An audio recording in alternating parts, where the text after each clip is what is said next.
Mesdames et messieurs, bonsoir et bienvenue dans cette nouvelle édition de l'information. C'est toujours un réel plaisir de vous retrouver. Installez-vous confortablement, les titres les voici. Nous parlerons politique. Les préfectures du Golfe et de Aguenivé n'ont plus de préfet actuellement. Le district autonome du Grand Lomé, créé depuis 2019, n'a jamais connu de gouverneur, comme l'exige la loi de sa création. Qu'est-ce qui explique cette situation? Des détails à suivre. Puis dans le reste de l'actualité, les rentrées s'enchaînent au Togo après celles des élèves.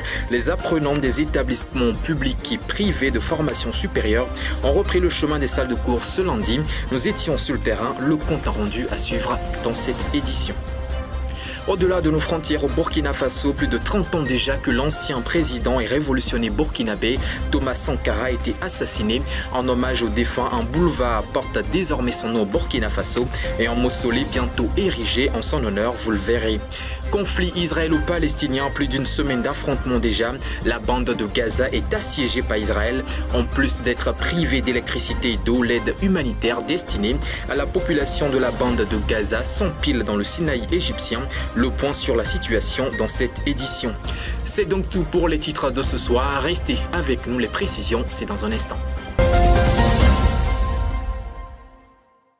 Sujet politique à présent, le nombre d'institutions de la République togolaise à ne pas disposer d'un premier responsable augmente au Togo. Le district autonome du Grand Lomé, créé depuis 2019, n'a jamais connu de gouverneur comme le prévoyait la loi de sa création. Et actuellement, les préfectures du Golfe et de Aguenivé ne disposent pas de préfet. Analyse de Kofi Kligué, voici le récit. Le 13 novembre 2023, le district autonome du Grand Lomé aura fonctionné pendant 4 ans sans avoir connu de gouverneur. Cependant, la loi portant création, organisation et fonctionnement du district autonome du Grand Lomé prévoyait un gouverneur de district. Au départ, et selon les textes de la décentralisation, le district autonome du Grand Lomé n'était pas prévu. Il a fallu que la reconstruction du Grand Marché de Lomé mette aux prises la mairie du Golfe 4 et le gouvernement pour penser à un district autonome dont les lois de création seront votées en novembre 2019, soit quelques mois après la prise de fonction des municipalités. Mais depuis sa création, le district autonome du Grand Lomé n'a jamais connu de gouverneur. Il est géré par un secrétaire général censé assister le gouverneur. L'absence du premier responsable au Togo est aussi le vécu quotidien de certaines institutions. Depuis la nomination de l'ancien ambassadeur togolais en France au poste de ministre de la Sécurité et de la Protection civile, pas encore de nomination en remplacement. Actuellement, la préfecture d'Aguenivé n'a pas encore de préfet puisque celui qui assumait la responsabilité a été promu ministre de l'administration territoriale. Cette situation se vit aussi à la préfecture du Golfe suite au décès du commissaire divisionnaire Kossi Djinyefa Atabou qui assumait jusque-là le poste de préfet du Golfe. Ce lundi, les étudiants togolais ont repris le chemin des différents établissements d'enseignement supérieur, aussi bien du secteur public que ceux du secteur privé. Nous étions sur le terrain pour prendre le pouls de cette nouvelle rentrée scolaire et voici le compte rendu de Promise Pomegbe, Ange Sénan et Kofi Kligué. Après les semaines d'inscription et celles pédagogiques, les étudiants des universités publiques et privées reprennent le chemin des salles de cours ce lundi, du moins pour ceux des grades licence et master. Ceci conformément au calendrier uniformisé pour tous les établissements d'enseignement supérieur du Togo. Dans cette ambiance particulière que l'on reconnaît aux rentrées universitaires, l'on retrouve des étudiants nouveaux comme anciens venant de tous bords, tous avec des objectifs bien définis pour ce premier jour. Objectifs qui ne sont pas aussi éloignés les uns des autres.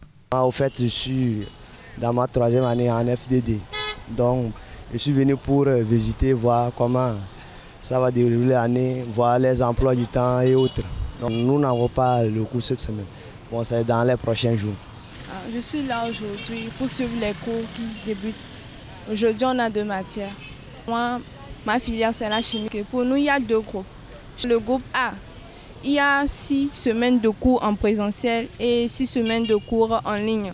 Par exemple, si on finit le cours cette semaine et tous les cours en présentiel, la semaine qui va suivre, on fera le cours en ligne.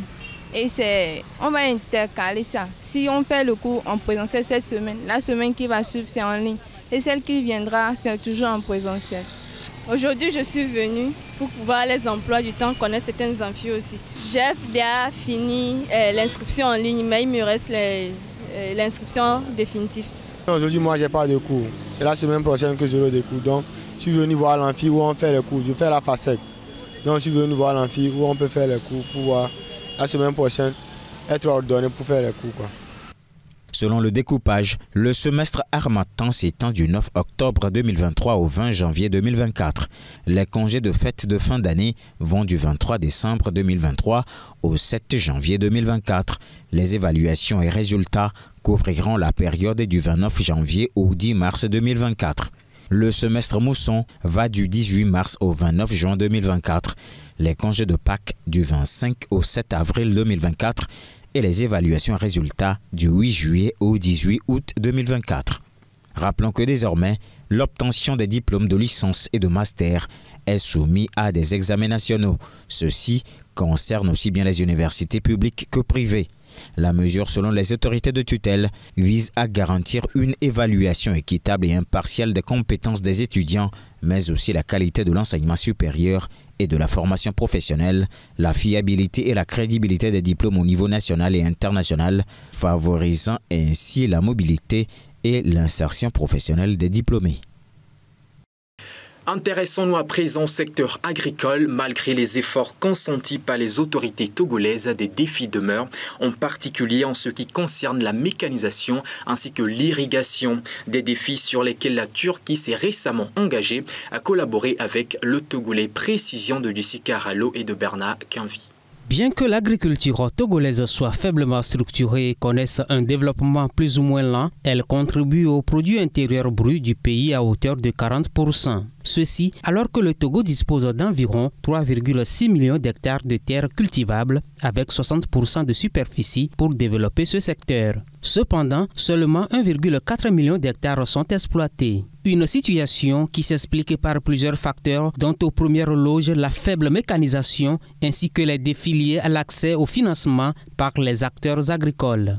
Pour pallier cette situation, des mesures se multiplient. Ces dernières vont d'un meilleur accès au financement des paysans pour booster la production, à la pratique de l'agroforesterie, passant par l'intensification de la recherche agricole et l'utilisation d'engrais biologiques.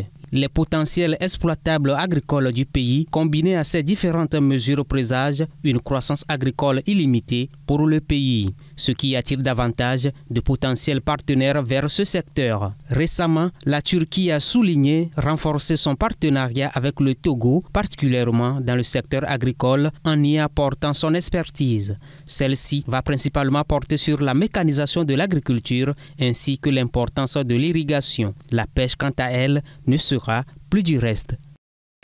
Au-delà de nos frontières à présent, 15 octobre 1987, 15 octobre 2023, hier dimanche, cela faisait exactement 36 ans que l'ancien président et révolutionnaire burkinabé Thomas Sankara a été assassiné. Pour l'occasion, l'un des boulevards de la capitale porte désormais son nom et la construction d'un mausolée sur le lieu de son assassinat vient d'être lancée. Voici les images. Le Burkina Faso a rendu hommage dimanche à Ouagadougou à Thomas Sankara, assassiné lors d'un coup d'État le 15 octobre 1987. Le ministre de la fonction publique Basselma Bazié a lu la déclaration sur le statut de héros de la nation, créée en juin 2022 pour honorer des personnes s'étant distinguées par leur bravoure.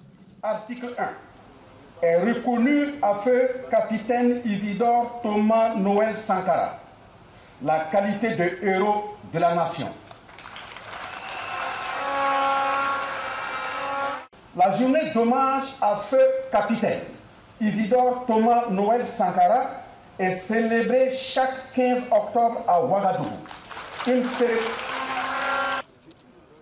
Le capitaine Traoré a procédé à la pose d'une première pierre marquant le début de la construction d'un mausolée consacré au père de la révolution burkinabé. En outre, l'ancien boulevard Charles de Gaulle jouxtant le siège du mémorial a été rebaptisé du nom de Thomas Sankara. Interrogé, ce burkinabé s'estime heureux.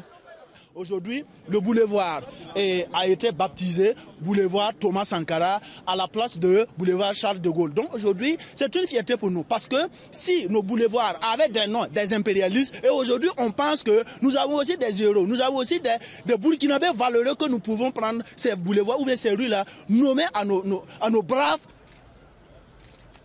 La cérémonie a eu lieu devant la grande statue de l'ancien président burkinabé érigée à l'endroit où il avait été assassiné et inhumé en février dernier. Actualité en Côte d'Ivoire, après avoir dissous son gouvernement, le président ivoirien Alassane Ouattara a nommé un nouveau Premier ministre ce lundi. Il s'agit de Robert Begré-Mambé, le gouverneur du district d'Abidjan depuis 2011 et ancien patron de la commission électorale ivoirienne. Retour sur son parcours en images. Changement à la tête du gouvernement ivoirien, Robert Begré-Mambé a été nommé lundi nouveau Premier ministre. Âgé de 71 ans, le gouverneur du district d'Abidjan et ancien patron de la commission électorale indépendante remplace à ce poste Patrick Hachi. Il est la troisième personnalité du RHDP, le parti d'Alassane Ouattara. Excellence, Monsieur Alassane Ouattara a procédé ce lundi 16 octobre 2023 à la signature d'un décret portant nomination de Monsieur Robert Mambé Begré, ancien ministre-gouverneur du district autonome d'Abidjan, en qualité de Premier ministre, chef du gouvernement. Le président de la République demande au Premier ministre Robert Mambé Begré de lui proposer un nouveau gouvernement dans les meilleurs délais. Fait à Abidjan le lundi 16 octobre 2023. Le natif d'Abiaté, près de Dabou, incarne un visage originaire du sud du pays, comme son prédécesseur, dans un parti au pouvoir qui compte une forte assise électorale dans la partie septentrionale du pays. Actualité politique toujours, mais cette fois-ci au Libéria, à l'issue des résultats provisoires des élections présidentielles tenues le 10 octobre dernier, aucun des candidats en lice n'a réussi à obtenir la majorité absolue. Alors que le président sortant George Weah est crédité à 43,8%, son principal opposant Joseph Boakai se retrouve avec 43,54%. Va-t-on vers un second tour? Des éléments de réponse dans ce reportage. Au Libéria, la commission électorale a publié dimanche des résultats provisoires de la présidentielle du 10 octobre. Ils portent sur les 73% des bureaux de vote. Selon ces chiffres, le président sortant et son principal adversaire seraient au coude à coude. George Boakai recueille 43,54% des voix, tandis que George Weah est crédité de 43,8%. Ces données concernent 4 295 des 5 890 bureaux de vote. Si aucun candidat ne recueille la majorité absolue au terme du premier tour, un deuxième sera organisé le 7 novembre. Les deux hommes étaient déjà arrivés au deuxième tour de la présidentielle de 2017. L'opposant âgé de 78 ans joue sans aucun doute sa dernière carte pour accéder à la fonction suprême cette année. Plus de 2 millions d'électeurs étaient attendus aux urnes il y a près d'une semaine à la faveur des élections générales au Libéria. Scrutin dont le déroulement a été salué par les observateurs internationaux.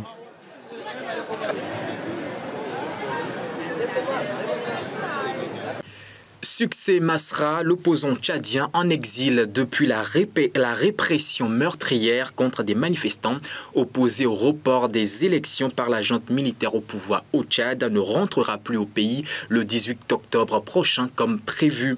Une décision prise sur proposition de Félix Tshisekedi, le président de la République démocratique du Congo. Ceci alors que les autorités de transition tchadiennes auraient ordonné aux compagnies aériennes de ne pas rapatrier le chef de l'opposition. Les comptes rendus. L'opposant tchadien Succès Masra reporte son retour d'exil au mois prochain. Le chef du parti transformateur devait rentrer au pays le 18 octobre, mais il a annoncé dimanche qu'il reportait son retour sur les conseils du président de la République démocratique du Congo, Félix Tshisekedi. Succès Masra est en exil depuis un an. Il avait fui le Tchad à la suite d'une répression meurtrière contre des manifestants opposés au report des élections par la junte militaire au pouvoir.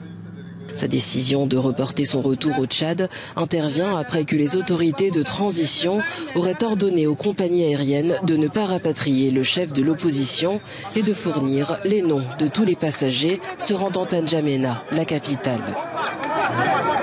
En juillet, la junte a lancé un mandat d'arrêt contre Masra, l'accusant d'incitation à la haine et à la rébellion.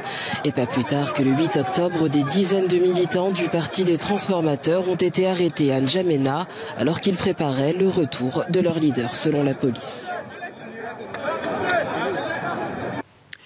Nous parlons conflit israélo-palestinien à présent. La situation reste compliquée pour les habitants de la bande de Gaza.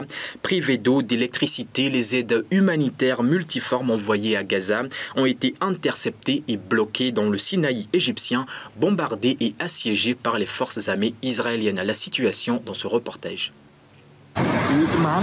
L'aide humanitaire arrivée de plusieurs capitales s'empile dans le Sinaï égyptien, frontalier de la bande de Gaza, bombardé et assiégé par Israël, sans toutefois rejoindre le territoire palestinien. Déjà, des cargaisons d'aide jordaniennes, turques et émiraties ont atterri à l'aéroport d'El Arish, chef-lieu du Nord Sinaï, ainsi que du matériel médical couvrant les besoins de 300 000 personnes dans la bande de Gaza, envoyés par l'Organisation mondiale de la santé. L'Égypte a, elle, envoyé un convoi d'une centaine de camions transportant 1000 tonnes d'aide. Israël, qui contrôle les deux autres ouvertures sur Gaza, a décrété un siège complet après 16 années de blocus, interdisant l'entrée de nourriture et coupant l'eau et l'électricité aux plus de 2,4 millions d'habitants du territoire palestinien. Dimanche, des témoins ont rapporté que le blocus de béton installé par les Égyptiens après les bombardements israéliens pour renforcer leurs frontières était toujours en place, semblant indiquer qu'aucun passage n'était envisagé dans l'immédiat.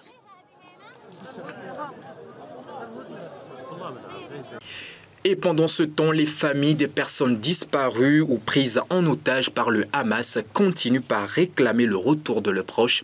Après avoir échangé hier avec Benjamin Netanyahou, le Premier ministre israélien, ces familles sont descendues ce lundi dans les rues de Tel Aviv. Retour en images sur leur manifestation.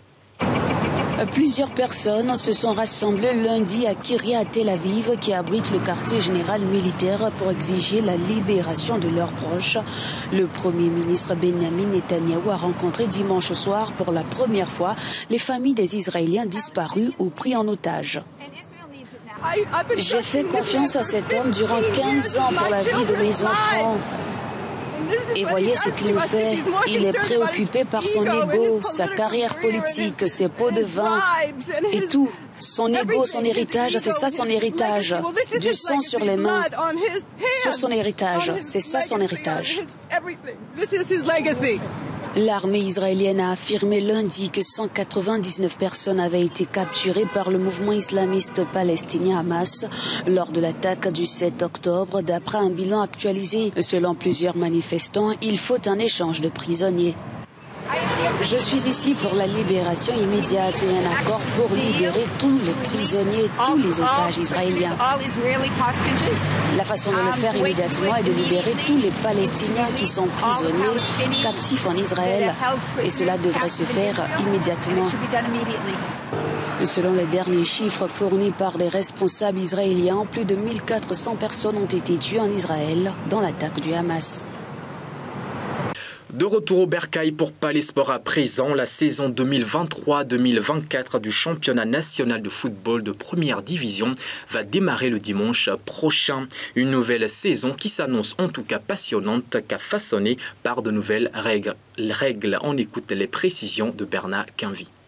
Après les classements officiels des championnats nationaux de football rendus publics la semaine dernière, la Fédération togolaise de football, sans plus tarder, annonce le début de la nouvelle saison 2023-2024. En effet, la nouvelle saison D1 Lonato s'ouvre officiellement le 22 octobre prochain, selon le comité exécutif de la Fédération togolaise de football, et prendra fin le 2 février 2024 pour la phase aller. La compétition reprendra le 18 février 2024 jusqu'au 2 juin 2024 pour la phase retour.